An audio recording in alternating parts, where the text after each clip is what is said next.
So, what do you think about, let's say, younger Robin Hood? What do you think as a character, as a person who lived at, say, 1190? With just what was life like for a person at that time? Well, as you mentioned, young Robin Hood, the thing definitely comes across in the early ballads of him being headstrong and arrogant. In fact, the ballad of Robin Hood and Little John mentions him being just 20, which I think is quite significant. But nearly all the stories start with him being bored, going out, picking a fight, losing the fight, and then making friends with the person he picked a fight with.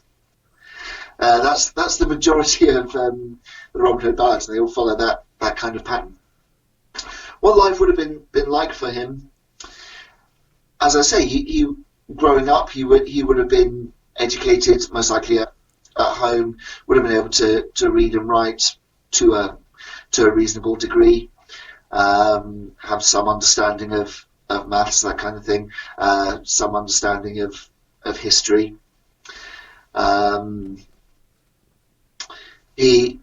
The impression you get from the ballads is of someone who grew up quite comfortable, in a degree of what would now be called privilege, I suppose, who then finds himself out with nothing.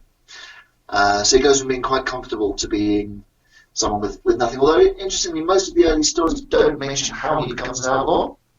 They start with him as an outlaw in the forest, but he's clearly used to being a leader among men, which has led some people to think he might have had a military background. For example, I mean, the one quite strong theory that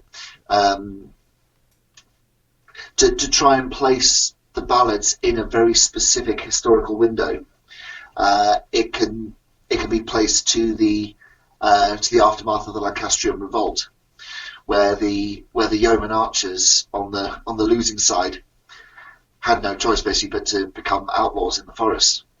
So whether those stories specifically are true about an individual man, Robin Hood, can be debated, but the historical context is certainly true in that there were yeoman archers outlawed for supporting the wrong side in the revolt and having to live out in the forest. That would match with the idea of the king coming by and pardoning him and taking him into his service, as happens at the end of the story. So there is a very